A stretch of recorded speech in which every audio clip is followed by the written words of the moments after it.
Dit is maandag net na 8 en dit is vir my 'n groot voorreg om jou hartlik te verwelkom by Kort en Kragtig hier op Radio Kansel se Hartklank. Ek van die Meiburg is aan die woord en ek wil jou graag help om toegerus te word deur God se woord. Laat ons dan nou saam fokus op sy waarheid vir ons lewens. Goeienaand. Ag, wat 'n voorreg het ons om vanaand weer rondom die woord van die Here te kan sit. Ons praat elke maandag aand oor 'n ander onderwerp. Vanaand gesels ons oor familiefetes. Het jy 'n verhaal, het jy 'n storie? Ek weet daar is nogal tawe tamaletjies wat in die wandelgange van die mense en verskillende mense se lewens loop. Hartseer verhale, bitter verhale, onvergewensgesindheidsverhale en dit alles met hierdie familiefetes. Maar voordat ons verder gaan, wil ek jou 'n guns vra. Radio Kansel se Hartklank, waarby ek jou vanaand in elk geval verwelkom. Baie welkom by Radio Kansel se Hartklank hier by Kort en Kragtig. Wil ek jou vanaand vra om Radio Kansel se aanlyn radiostasie Hartklank 'n bietjie te promoveer onder jou mense, jou kerkkring, vriendekring, jou vriendekring buite die kerk en waar ook al jou medewerkers, werknemers, werkgewers, dat jy dit 'n bietjie sal promoveer. En die rede daarvoor is dat Medium Wave gaan binnekort, binne die volgende 3 tot 5 jaar gaan dit verval en dan moet hierdie aanlyn radiostasie moet op die been wees en aan die hardloop wees en ons vra vir jou dat jy asseblief hierdie aanlyn radiostasie sal promoveer. En as daar mense is wat wil belê, kontak Radio Kansel en dan kan hierdie radiostasie wat soveel mense bereik, nog soveel meer mense bereik, omdat hulle 'n aanlyn radiostasie gaan wees binnekort. En waarmee ons nou besig is, vra ons, promoveer dit 'n bietjie. So dit is my pleidooi vir Radio Kansel. Nou ja, kom ons gesels vanaand oor familiefetes en ek lees vir jou Obadja hoofstuk 1. Daar is net een hoofstuk, baie kort hoofstuk, een van die kleiner profete, nie klein in gestalte van die persoon nie, maar klein in die hoeveelheid kere wat hy gebruik was om 'n boodskap te bring. Obadja hoofstuk 1 vers 10 en vers 18 gaan ek gou vir julle lees. Weens die geweld teen jou broer Jakob gepleeg, sal skande jou bedek en jy sal uitgeroei word vir ewig. Geweldige woord. Dan sal die huis van Jakob 'n vuur wees, die huis van Josef 'n vlam, maar die huis van Esau 'n stoppel. En die sal hulle aan die brand steek en hulle verteer. Met ander woorde, die huis van Esau, die nageslag, die nasie van Esau, wat die Edomite is, né? Hulle gaan totaal en al verteer word, sodat daar geen oorblyfsel vir die huis van Esau sal wees nie, want die Here het dit gespreek. Daarmee saam lees ek gou vir jou 2 Timoteus 3 vers 16. Die hele skrif is vir ons ingegee en dit is nuttig tot lering, weerlegging, teregwysing, onderwysing in geregtigheid, sodat die mens van God volkome kan wees, vir elke goeie werk volkome toegerus. Kind van die Here, dit wat ons nou gelees het in Obadja, dit is 'n Ou Testamentiese, profetiese woord, gerig teen Edom. Hoekom lees ons dit? Want die woord van die Here sê, die skrif is vir ons gegee en dit is nuttig tot lering, weerlegging, teregwysing, onderwysing in die geregtigheid. Wat wil die Here ons leer uit hierdie boek van Obadja? So, kom ons gesels oor familiefetes. Dis dalk baie ongemaklike onderwerp vir baie van julle, maar kom ons gesels 'n bietjie daaroor. Jy weet, in die Bybel het God hierdie een profeet spesifiek vir net een doel gebruik, en dit was om generasies lange familiefete aan te spreek. En ons vind dit in hierdie boek van die profeet Obadja. Obadja was 'n klein profeet. Met ander woorde, nie soos Jeremia en Jesegiel en Jesaja wat se boeke uit hoofstukke en waar die Here hulle met baie en onder baie konings, onder baie mense hulle gebruik het nie.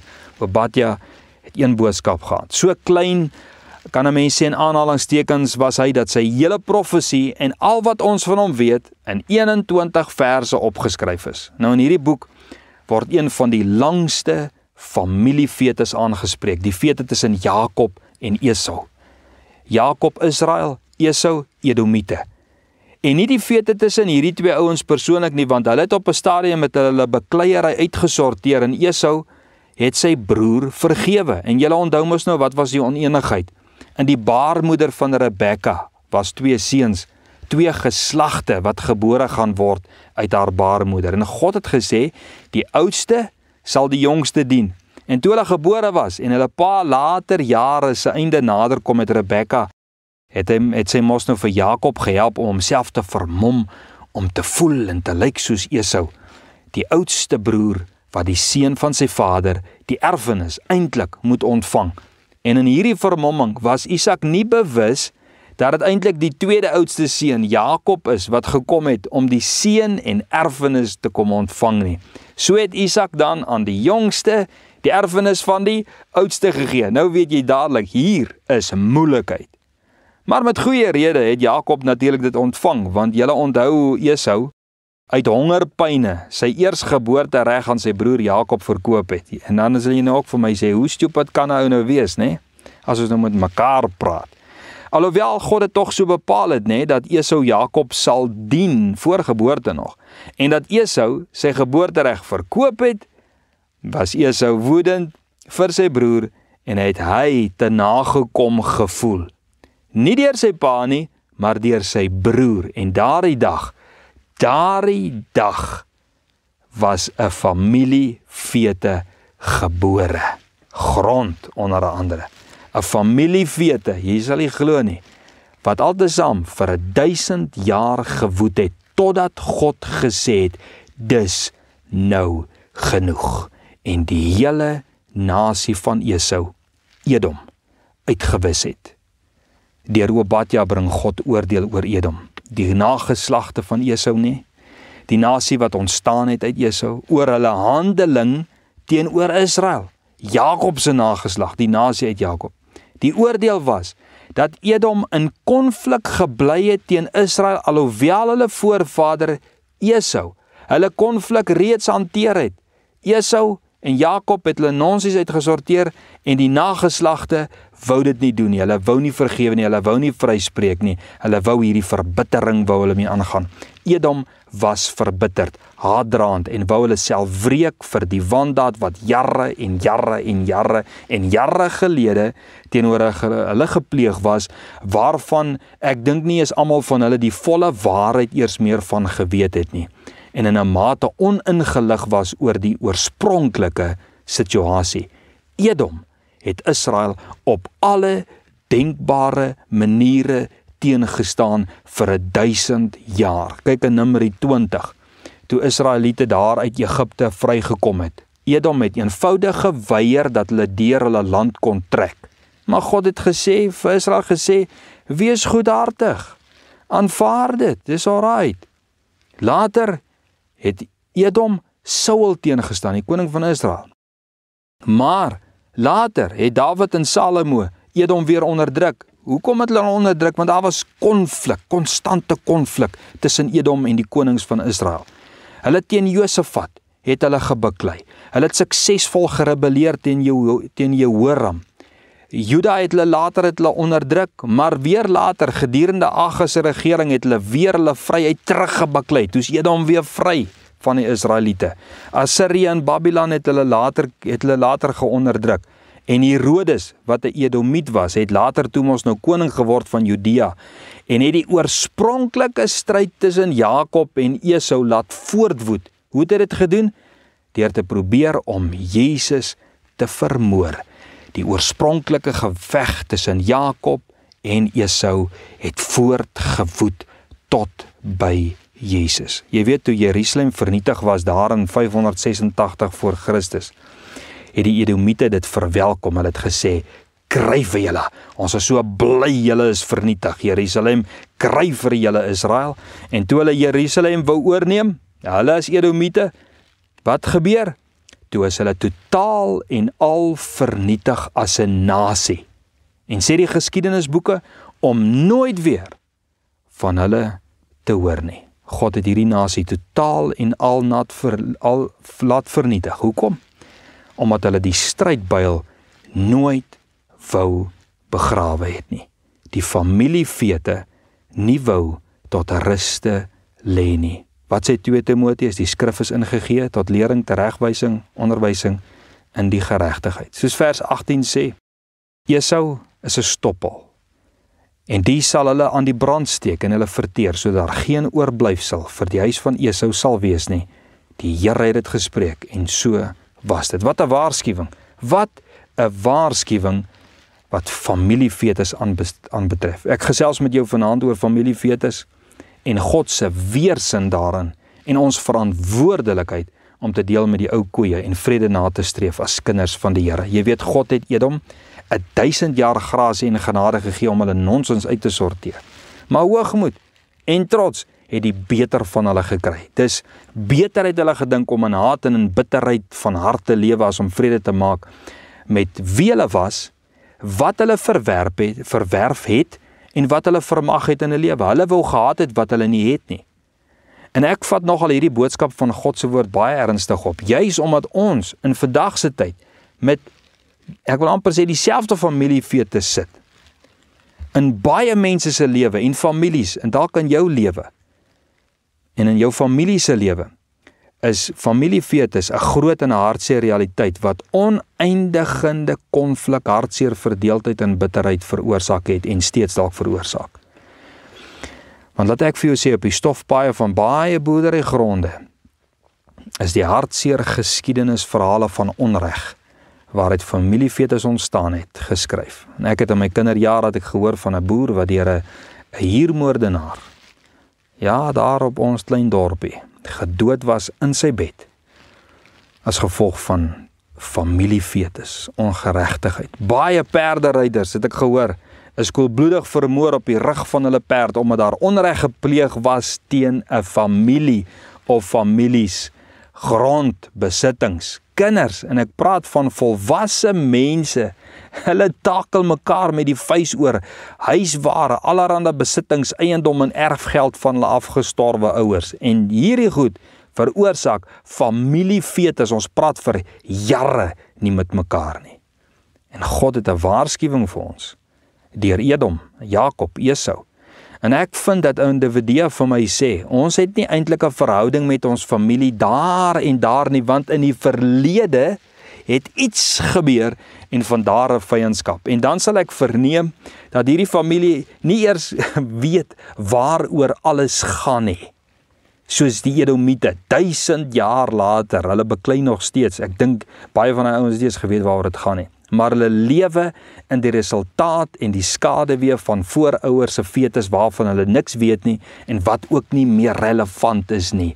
Hulle meng nie met mekaar nie en ons weet ook nie eers meer regtig hoekom nie. Hierdie is nie geïsoleerde gevalle nie en sal solank as die mensdom voortleef steeds baie se lewensverhale en toekomste donker intleer, kan ek vir jou sê. Nie omdat ek dit oor enigiemand uitspreek nie, maar omdat ons in 'n bose wêreld woon. Die Ou Testament, Nuwe Testament, vandag se testament, dieselfde ding, selfde verhale, dieselfde duiwel, dieselfde Satan, dieselfde demone, dieselfde sondes.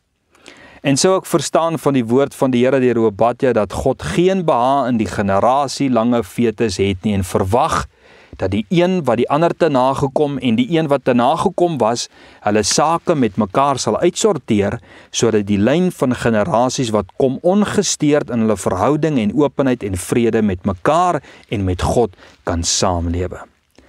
Ek vra jou vanaand 'n bietjie, hoeveel jaar woed jou fetus al aan? Ou moet baie keer in die spieël gaan staan en sê, hoeveel jaar woed ons fetus al aan? Op jaar hoeveel staan jy nou al? Op jaar hoeveel staan jou familiefetes? Julle is nou al kwaad vir mekaar vir hoe lank? Tot watter mate het jy jou kinders hierdeur vergiftig? Jy moet hierdie vraag vir jou vra. As jy sê jy is kind van die Here gee sy woord tot regwysing, lering, onderwysing en geregtigheid. Ons met hierdie goeters moet ons na kyk. Kind van die Here, hoeveel jaar woed jou fetus al aan? Op jaar hoeveel staan jy nou? Tot watter mate het jy jou kinders hierdeur vergiftig? Of dalk al jou kleinkinders? Tot watter mate het jy jou grootoupa se fete wat aan jou oorgedra was deur jou oupa se pa en jou pa se oupa en jou pa laat voortleef? Jy kry die prentjie. Wat het jy gedoen om daardie fete te ruste te lê? Of gaan jou familie vir jou kwaad wees as jy vrede maak? Ons is nie onder ons families nie, ons is onder die Here. Jy weet, God het vir ons sy woord gegee. Ek lees gou vir jou 2 Timoteus 3:16. Hy het sy skrif vir ons gegee, wat nuttig is tot lering, weerlegging, teregwysing, onderwysing in die geregtigheid, vers 17, sodat die mens van God volkome kan wees, vir elke goeie werk volkome toegerus. Die Here leer ons, volgens hierdie vers, in Obadja, oor sy erns wat familiesake aanbetref. Die Here wil daardeur ons verkeerde persepsies weerlê. God wil ons teregwys op wat ons verkeerd gedoen het, en God wil ons hierdeur onderwys gee tot geregtigheid oor dit wat reg is in ons aardse bestaan as kinders van die Here. En die skrif natuurlik vloei uit met die woorde, vir elke goeie werk volkome toegerus. Hierdie Obadja woord is vir God se kinders tot toerusting om uit te styg in goeie werke. Goeie werke is nie haat en bitterheid en onvergewensgesindheid en kwade gevoelens en die geestelike vergiftiging van nageslagte nie. Nee, dis nie goeie werke nie. Jy, kind van die Here, het 'n verantwoordelikheid as kind van God teenoor jou kinders, jou kleinkinders en agterkleinkinders. En ek wil jou 'n bietjie vanaand vra, kom jou verantwoordelikheid na. Want wat ek jou eintlik wil vra is, as ek en jy nou daar in die hemel gaan kom, wat gaan die huisraad waarmee jy verneek was op aarde vir jou bied in die hemel? Wat gaan dit vir jou bied in die hemel? Wat gaan die 100 hektaar boerdery grond of kar of besigheid jou baat in die hemel? Hoekom kan jy nie laat gaan nie? Of het die familiefete 'n tradisie en 'n kultuur geword waarmee jy nie wil deel nie en waarmee jy nie mag deel nie, waarmee jy nie kan deel nie, want dan gaan jy jou voorgeslagte teleurstel. Kind van die Here, wat 'n nonsens is dit? Daar is 'n erns in hierdie saak. Die Here sê ek gaan Esau uitwis in totaliteit. Ek gaan Edom uitwis in totaliteit, omdat hy nie kan deel met sy haat en bitterheid en onvergewensgesindheid, omdat hy nie vrede kan maak met wat God hom mee toebedeel het nie. En as jy nou deur moord of hofsaake of watter metode ook al jou grond dan nou of jou bakskottel terugkry wat jy moes geërf het en jy sterf, soos daardie een wie Jesus ons van vertel het, dat nadat hy sy uitgebreide skure ook vol graan gemaak het en sy lewe daardie nag verloor het, wat sal dit jou baat daarbo in die hemel? Gaan die Here jou kultuur en jou tradisie wat jy gevorm het rondom jou familiefete, gaan die Here dit eer? Gaan die Here jou eer omdat jy gehaat het en verbitterd was en onvergewensgesind was? Gaan dit jou baat in die hemel? Gaan dit jou baat dat jy uiteindelik jou grondgebied teruggekry het? Wat gaan die Here vir jou sê rondom jou nageslagte wat in jou voetspore moet loop?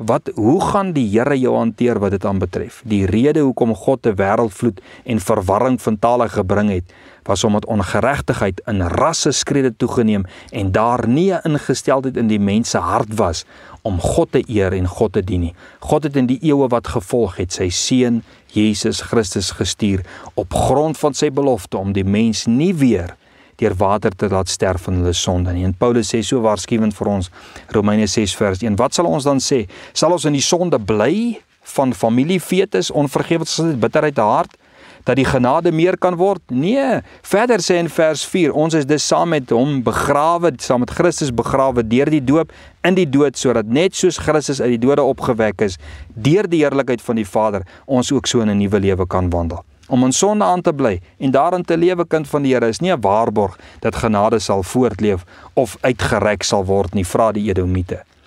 Juis omdat ons genade van God deur Jesus Christus ontvang het, moet ons in daardie selfde genade lewe teenoor ons naaste, al het hulle ons te nagekom. Want Paulus sê, ons moet opstaan in 'n nuwe lewe en in hierdie nuwe lewe moet ons wandel. Ons kan nie lewe deur die as van ons afgesterwe voorgangers of die verbittering van ons paas en ons oupas nie. Om so te lewe spreek van om uit die graf te lewe, om uit die sonde te lewe. Maar duidelik sê die woord, ons moet uit die dood opstaan deur Jesus Christus en in daardie nuwe lewe moet ons wandel. Is dit moontlik? Want die wonde lê diep en niemand ontken die hartseer en die verwerping en die verlies wat jy of julle beleef het of steeds beleef nie. Wat sê die woord? Die woord sê dat Jesus deur die heerlikheid van die Vader uit die dood kon opstaan en 'n nuwe lewe kon lewe. En dis die resep. Wanneer jy klaar maak met jou bitterheid in hart en ensovoorts, dan word dit jou ou lewe. Dit begrawe jy vergewe en jy spreek vry. Nou sê die woord, soos Jesus deur die Vader opgewek was, sal God die Vader jou ook opwek tot 'n nuwe lewe. Jy sien dis totale oorgawe aan die Here. Jarelange vete en slegte gesindheid en hartseer is moeilike goed. Maar die Here kan enige iets doen, my vriend. By hom is niks onmoontlik nie. Vanaand wil ek vir jou sê, so saam met die uitloop van die ou jaar, laat hierdie saak aan die Here oor en vertrou die Here dat hy jou tot nuwe insig sal bring en jou hart sal genees tot 'n nuwe lewe in Jesus Christus. Jy moet weet dat in God het jy niks verloor nie. En as sy kind het jy niks verloor nie, al het jy grond verloor. Dalk in die aardse het jy verloor, maar in die hemelse staan jy as 'n nuwe mens en as 'n geseënde, soos Paulus sê dat God ons in Jesus Christus geseën het met alle geestelike seëninge in die hemel. En soos die geloofshelde van Hebreërs 11, kan jy vandag terugkyk en sê in die aardse, in die tydelike word ons vervolg en verloor ons dinge, maar ons kyk uit na die hemelse, 'n stad wat vir ewig is, wat 'n ewige fondasie het. Dit was vir Lot se vrou die moeilikste, om dit wat vergaan te laat los, en dit het haar gekelder. Laat die verlede agter, elke vete, en gaan na die nuwe lewe, en alles nuut wat die Here vir jou in stand het. Dit wat jy self ook tot stand gebring het. Vertrou die Here daarvoor. Kom ons bid saam. Here, die wortels van tenakoming, weet ek, lê diep. Die wonde wat daardeur gekom het, is en voel fataal. Die trane is baie, maar ons aanbid 'n groot God. Ons berus by U vanaand. Ek vra dat elkeen wat gewilliglik na U kom, om hierdie jarelange lyn van sonde en ongeregtigheid deur fetus oor elkeen te breek. Deur U bloed aan die kruis het U dit reeds vermag, en ons vra dat dit werklikheid sal word in elkeen se lewe. Ek dank U vir nuwe lewe in Christus Jesus. Amen. Blessings vir hierdie week wat voorlê. Mag jy 'n wonderlike nagrus hê en mag die Here jou seën met nuwe lewe in Christus Jesus, soos wat hy beloof het. Blessings tot volgende Maandag, selfde tyd, selfde plek, as dit die wil van die Here is.